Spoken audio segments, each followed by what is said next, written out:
welcome back to Glory Hunter, episode 76 with me, Alex, and today, as you can see, we've got a lot of news. I'm not going to do any cutscenes or whatnot, I'm just going to get straight into the action, and as you can see in the highest rating section, we've actually brought in a few new players. So, transfers-wise, we're still at PSG, as ever, as you all know. A lot of offers coming in. 50 million going up to a projected 73 at Barcelona for Dani Olmo. I said no. Hakimi, Chelsea wanted him for 53 million, but being one of the best right backs in the world, I thought no. We're going to keep him in his prime, 27. But we've actually brought in a player that's much better than him, and as well as that, much younger. There's something squeaking over in the corner, and I can't figure out what it is. Yeah, and then Alex Merritt, Arsenal want him for 49 million. I'm just saying no every time. Yeah, just don't see the point in selling him. So we'll move on from this to the transfer history. There's only 4 ins, but there's also a few outs. So before I address the ins, and there's a few, I think all them names you'll pretty much know apart from these two here. Quite an interesting one there. Gabriel Jesus has left for 118 million to Liverpool. Yeah, he played very well for us last year, to be fair. 14 goals, 7 assists. He did very well out on that. I think he played the left-hand side a lot of the year because of Sorare. But didn't really like him up front as a main striker. Out left, I feel he can play out there, but I mean, Sorare can just do it as good a job, should I say. He's very, very good, yeah, but for 118 million, I sort of couldn't say no. He's not played very well in he played quite well in the World Cup, 3 assists, 1 goal. But in the World Cup, I'll show you that in a minute, he didn't play fantastic. So I decided to let him go. Liverpool, not that much of a threat in the Champions League, this is what I'm thinking anyway. They're not even, they're playing him on the right-hand side. They've got this pacey hitman up front who looks really good, actually. Composure-wise, not brilliant, but a Belgian, and in fact, a job that I was actually offered, which is interesting. Yeah, but he played for Atletico Madrid, went to Liverpool, he scored 20 for them so far, I'm guessing 11 last season, 9 the season before. 11 is not really your main striker's, it's not brilliant anyway.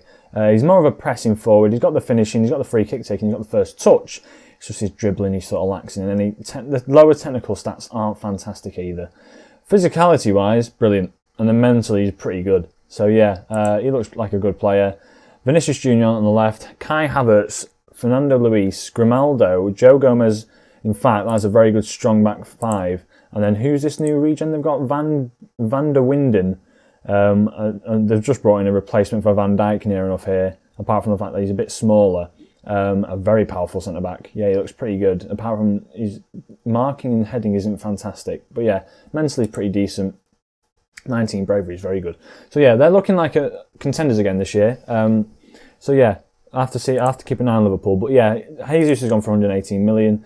Marcus Llorente left for 45 million. We just didn't want him. He was out on loan all season. Solomon has actually gone there as well. 90 million we got from AC Milan for Solomon and Llorente. Kovacic has gone to Manchester United, I feel I'll show you who we brought in the midfield. I feel 40 odd million for Kovacic, who's reaching the end of his career, is pretty decent money. We bought him in for 64, as you can see.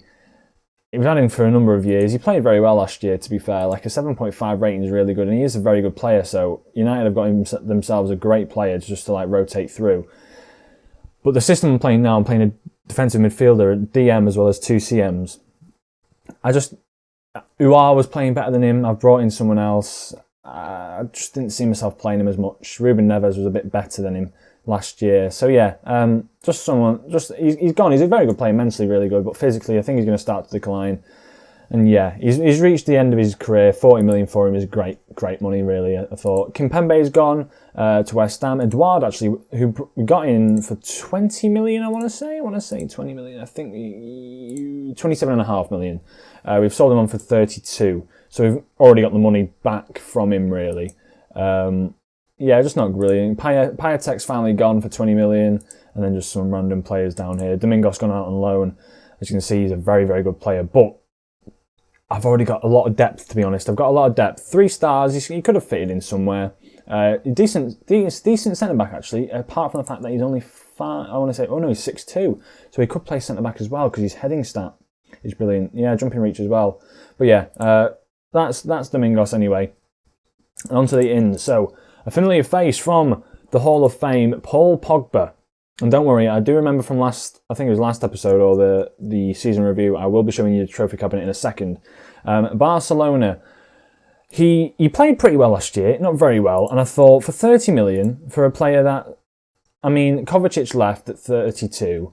Pogba, with his technical stats and mental stats, even despite the lack of physicality, although he's still got it at the moment, I reckon as a deep line playmaker, he could play for the next 3-4 years. Easy. He'll keep the balance. His mentals will just grow a bit more. His technicals won't drop so much. Maybe his first touch might go a tiny bit less. Free kicks will stay up there. Heading might fall. Corners may fall. But I think he'll keep going for a good 3 or 4 years. Genuinely, plus from our time at Manchester United, he's on the Hall of Fame honorary mentions panel. Maybe he can make his name and get into that Hall of Fame slot for us. A bit of a panic buy this one. I didn't have a right back, and I thought I was going to start the season without one. So I just brought in this. I'll just look for marking, tackling, positioning, concentration, anticipation, pace, and acceleration and stamina. And this guy came up, 24 years of age, from Manchester City. He looks very good. He's not like your typical wing back, but he can play there. And he's got the crossing, he's got alright dribbling, decent first touch, and the marking and tackling does the business. Off the ball is not fantastic, which is why I wouldn't really want to play him as a wing back, but his anticipation, concentration, determination, decisions are all very good, and then his physical stats are really good as well. So I can see him being like a backup. It was just a panic buy at the time, and I thought I'm not going to get the money in, and then all of a sudden, I just had a lot of players leave. 337 million total out, and I've only spent 181. Third player, a familiar face, Kevin Stefan. So he's on the honorary mentions. Him and Pogba are going to be playing in the midfield.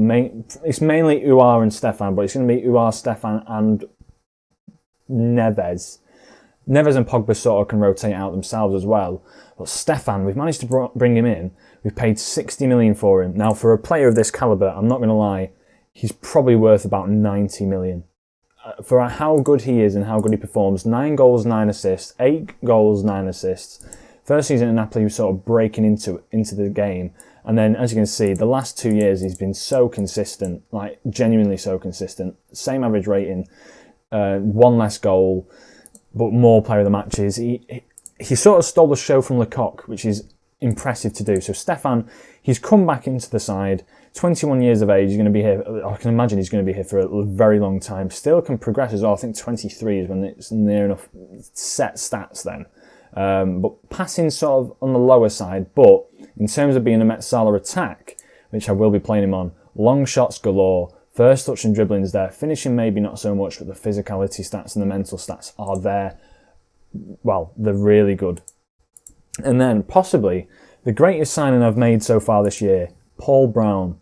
I'm going to let you take a moment to take in how good of a right back this man is.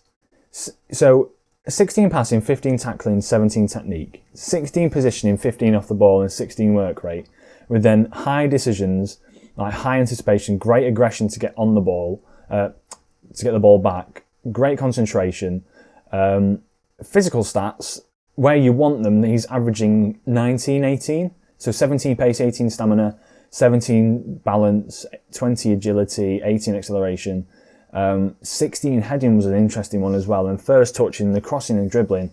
This man is insane. We got him from Dortmund for 60 million. They wanted 92 for his buyout clause, but I said no. This guy wants to come to PSG to win the Champions League. He's coming here. Paul Brown, 60 million. This man's starting ahead of Hakimi. My friend said that the first world-class Australian player that I think the world's ever seen. He had a fantastic World Cup, as you can see. So yeah, he's definitely starting as a wing-back. Fantastic. Really good. He can even play, I'd probably say he could play right wing as a winger as well, because he's just got all the stats you need to play as a winger as well. So yeah, that's Paul Brown, probably going to be here for years and years and years. Absolutely unreal player. Could make a claim to be in the Hall of Fame perhaps. But yeah, it's the first year that we've actually had more outs than ins here. The second year in a row we've had more than 100 million for a player. Yeah, it's interesting. It's very interesting. So yeah, the squad is looking a bit like this. Here we have it. Merritt, Jallow instead of Ivanov now, because Jallow has become a fantastic player. As you can see there, unreal. Ivanov's still very good, but I think he's not even on the bench. He's down here somewhere. Pogba in for Sensi. We're going to have, where is he now? Ivanov, he's nursing an injury, that's why. Dani Olmo, Dybala, Millet as well, but I think Sorare is going to come in for him. It's going to be Chiesa and Dembele to start the season. I'm going to see how they perform, because they did play well. I don't want Sorare to play many games, really. Sorare, because I think he's just injury prone. He gets a lot of injuries, and I can't really risk that. So yeah, this is the side we're going to set up with. The advanced playmaker role can be Pogba, or the deep line playmaker role can be Pogba. Dani Olmo can come in to play the Metsala role. Dybala can play up front. Sorare can play out on the left or the right. Millet can play up front, and Haymanager can go out to the right. There's just a lot of different sort of roles that can be played here. And then Cassano as well, we've brought through from the under-21s, I believe. He looks really good as well as a young player. So that's all the transfer news. Now an interesting one, I'll cut to it. We've actually got the France job. So I'm just going to get my screenshots up from which ones I have taken for you all, so you can see. Yeah. Well, in fact, we'll start off with the fact that I actually won Manager of the Year at Napoli, which was funny to see right at the very end of this season. So yeah, that was cool. We've got the France job. Divide the attention between the two. The main rival is Italy. The captain is Paul Pogba. I've not really brought in any other staff. We are currently sitting second in the world rankings. England are first. England are first, which is interesting. I did say it was going to be between England and Spain for the World Cup final, so hold me to that. Hold me to that. You'll see them in a minute. Brazil offered me the job. Italy offered me the... No, they didn't. Yes, they did. Italy offered me the job. Belgium offered me a job, and Argentina offered me a job. So yeah, a lot of interesting ones there. And I think, as well as that, we can use Haymanager, Mbappe, Pogba. There's a few other players that I can't think. We've got Uar in there as well. A lot of big players, and it was mainly looking at the players coming through, because it's going to be another 2 years till the Euros and 4 years until the World Cup again. So yeah, we're going to be looking at quite a long time until we actually get a decent like progression with the national team, if you know what I mean. So I was looking at younger sides. So Belgium was a good one because they had Lecoq and Stefan, but then the rest of the side was awful. This French side, they've got Haymanager for the next 8 to 12 years. He's only 21 now, so 33 will probably be the end of his reign. So we've got him for another 12 years. Well, you played this World Cup, so you can play another 3. Who else? They've got Mbappe for the next 2, I think. Pogba probably for the next 1, pushing it. And then they've got a lot of young players coming through. This is the main side. They're playing Lamar, Dembele, Mbappe, Pogba, Camavinga. Camavinga's a great example. Tabido, Pavard. It's just that goalkeeper spot that I'll have to keep my eye on and see what I can do with that. So yeah, that's the screenshots. I'll come back to my screen now.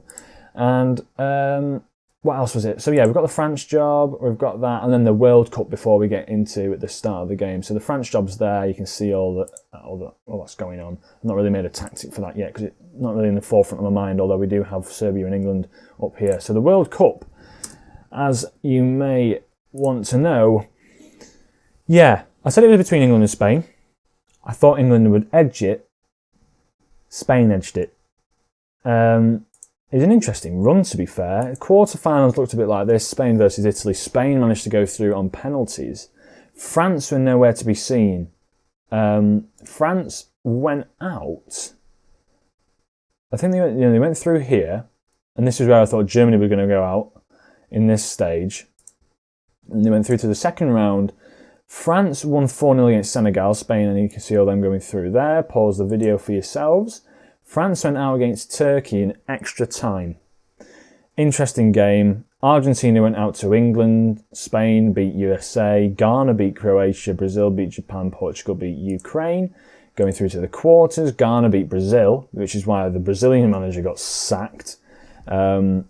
Portugal beat Holland, England beat Turkey, Spain beat Italy. Going through to the semis, Spain beat Ghana 1-0, only one. And then England beat Portugal. Ruben Neves doing brilliantly in these games. And then a Brazilian haircut by Lamera, who yes, I saw this. This is one of the players that I was going to bring in, but I thought I can't afford the 90 million they wanted for him.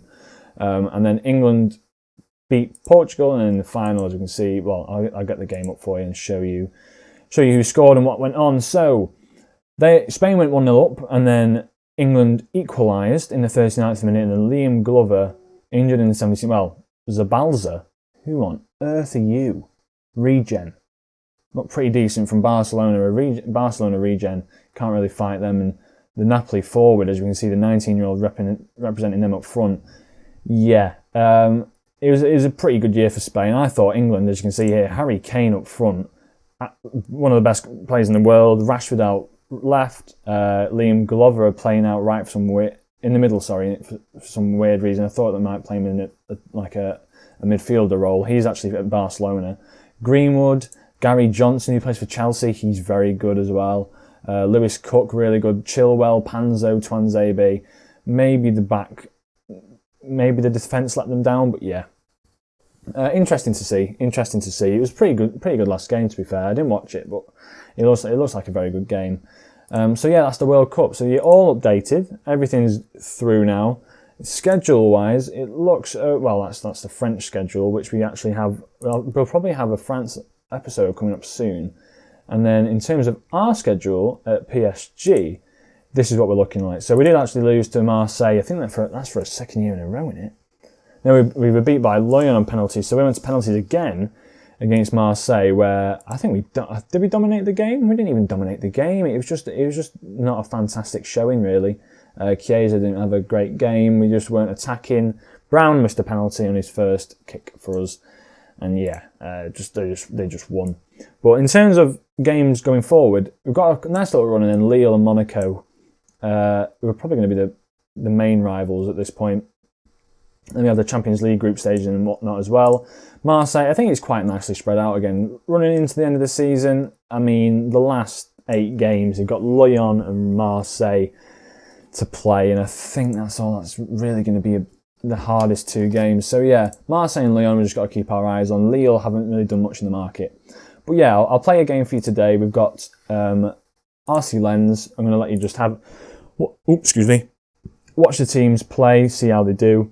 And yeah, that's going to pretty much be the episode. So yeah, let's get into it. Let's get into the next season and how we should be playing going forward. So, attacking, we're going to get straight into it, and let's see what we can do. Let's see. Oh, it's going to be a good year. I've got my coffee here. I'm going to have a sip of my coffee before we get into this. Their side, yeah, I don't think I know any of these players. A few more regions in there as well. I'm going to get assertive with it. A team such as ours should have no problem at all. Let's get straight into it. Let me just make sure my highlights are on key. Yeah, they're on key. So we've got highlights straight from the off here. This is the first attack of the season. Dembele going forward, and it's a shot near post. It's just saved. So, hold on. Right, let's see how we can perform against sides like RC Lens. Jallo on the ball, picking it up from the second highlight of the game so far, 7 minutes in. Jallo coming down the left-hand side. No one's really supporting him in the middle. Chiesa picks up. Stefan's there. Dembele. Whoa, it's Stefan. He was great at heading last time at Napoli and sort of just sets up nicely Dembele on that right-hand side. And what a strike that was. Chiesa and Dembele have been playing very well, which is why Serre hasn't really started. Chiesa with the ball in. Stefan heads it down to Dembele, and then look, whoa, he caught that very well. So yeah, first goal of the season goes to Dembele. First assist of the season to Stefan. So yeah, we'll see how this sort of progresses. We're looking pretty comfortable so far. I'm going to demand a bit more. I want to see a few more goals for our first game. But yeah, this side, I'm playing Tobido and Diaz this year. Diaz, I mean, I'll just show you his stats and whatnot.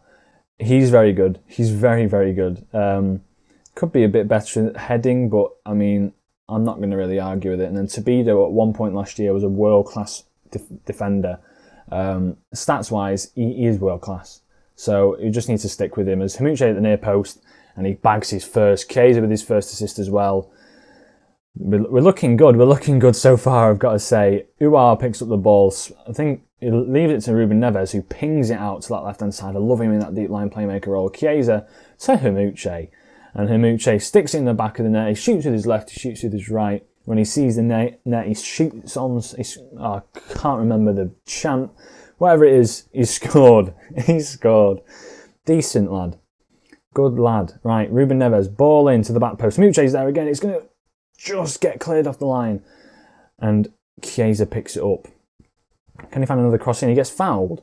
And that is going to be a free kick. What's happening elsewhere? Nantes are winning 2-0. Oh, there's a zoom in on the pitch. And we're looking very comfortable, I've got to say. I'm pleased with how it's going, lads. Just keep it going, just all calm. Yeah, just carry on. I'm going to make a few subs in a few minutes. Probably going to take Chiesa off and let Sorare have a bit of a run about. Let Pogba have a little bit of a run as well, see what he can do. Yeah, and I don't know who else. And just to see who's lacking fitness, really. Dembele keeps it on. Haymanager's there, nods it back to Stefan, who normally tucks them away, to be fair. They've only had one shot all game, which is a bit odd. I'm going to tell them to get a bit more creative. Get a bit more creative, lads. You've had 24 shots. Get a bit more creative with it. The hat's on, by the way, because the hair needs a wash, and I've not washed yet. So just to let you know,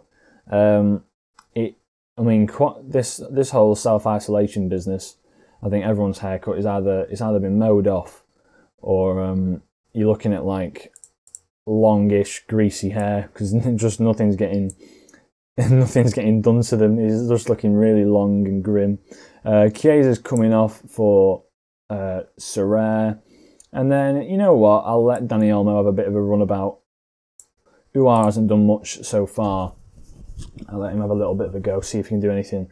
Actually, they have a highlight straight from this, so these changes might be a mistake. Pogba just can't get the ball away at that point. Cabo plays it out wide to Walter, and now Sorare picks it up, back from his injury. He's not looking match fit at all, but hopefully he can just introduce him a little bit, get his match fitness up. Olmo looking very fit though. Pogba, beautiful ball out to Dembele. That's what I want to see. Dembele, oh, he's just over the bar. Pogba coming on. Pogba and Neves probably play the same role in this team now. Pogba a bit more physical, Neves a bit smaller and a bit more defensive, I'd say, actually. But yeah, Pogba, the more physical of the two, can still spray passes about for fun. And yeah, I think this side, if we don't win the Champions League this season, I don't know what else I could do, really. The Real Madrid side is very, very good. I've strengthened at the back. We've got our full-backs on lock. We're looking very good. We're looking very, very good. So, Haymanager has ended his goal drought, which he's gone 8 hours of competitive football without a goal before that, apparently, which is odd. Guardiola is apparently watching Chiesa. Atletico Madrid want him as a transfer. A lot of teams want Chiesa, but he's just too good to let go, really. I mean, he's one of the focal points of this FM series as well, so I don't think I'm going to let him go at all. That's the start of the save, and I'm very happy with how we've played, to be honest. Like, very, very happy. So yeah, I think I've covered. Oh, haha, nearly. Right. Nearly got me there. I'm going to have to do a quick switcheroo. The trophy wall. Right, I'll bring you up the trophy wall. I'll just load it up myself to switch from the laptop mouse. Right, let's have a look. I should have really had this up beforehand, but it keeps going out of my mind, but every so often I do remember it. So it was the trophy wall. So we do have now, as it loads, I already know it, but we do have now the World Cup. Oh yeah, I need to transition to the middle, so there we go, there's the sound effect. we have the World Cup and the Euros to look forward to, which should be, in fact, no, I flipped this. So actually, it'll be this way around, which should be there. You'll see them there. So that there is what I'll be like referring to. The World Cup and the Euros are now highlighted. Down here, where France is, you can see that we actually have the league now. We've got one League Cup. And then over there, you can see the Champions League highlighted as well. So yeah, I think overall, yeah, that's pretty much. Well, France is more down here, down there. So yeah, we're looking pretty good. We've got the two Premier Leagues, the FA Cup, the French League. Now we just need to focus mostly on that cup, as well as the league. A league's always nice. We can always go back to France and get the cup. Italy got the main title in the final season at Napoli and then won the Coppa Italia twice. Germany we've not been to yet, or Spain. We've won the Europa League twice, once with Napoli and once with United, I believe. And it was the two previous sides. And then obviously the Champions League, we've been to the final once. And now we're going to go to the World Cup and the Euros in 4 years and 2 years' time, in the order I said that. But yeah, the earliest one, the Euros, which would be nice to win. It'd be nice to win anyway. I think that's going to nice introductory episode to this season. The league games might be a minimum because I plan to move on. I've not really done much transfer business because I plan to move on. And there's a few players that I'd like to bring in elsewhere. There's a goalkeeper for. There's a certain goalkeeper for Germany, I believe it is, and his regen is unreal. And they only wanted 20 million for him. And I thought Alex Merritt's still going to start. I'll bring it in elsewhere, wherever and whenever I go. But yeah, hopefully we'll see a few interesting exits. The next episode, I'll return back from that trophy screen as I might as well. There we go. Right, we've transitioned back. The next episode will most likely be the Champions League group stage start. So I'll tell you what, I'll play the Champions League game and I'll play Lille as well. And then we'll still play the Champions League group system as we do, one game for each team, and then it'll just mostly be going through. I don't think I'll bring you many league games because it's not that interesting in the league unless it's Monaco or Marseille or Lyon. Obviously, it's nice to see sometimes winning 5-0 and whatnot. But for example, if I play the first Champions League group stage game there, and then I also play this one, I've got Montpellier or Nims to play. So if I play Nims, who are like last in the league, which would be most likely, I'll probably beat them like 5-6-0. So yeah, we'll still see sort of big score lines, but I'll be keeping the league games to a minimum unless obviously we crash out of the Champions League, which hopefully, fingers crossed, won't happen. Right, so next time I'll bring you the Champions League draw, I'll bring you the Champions League games, and yeah, just all round, just something to look forward to. So I hope you did enjoy this episode. As ever, leave a like, subscribe if you are new, and I shall see you in the next episode. Ciao.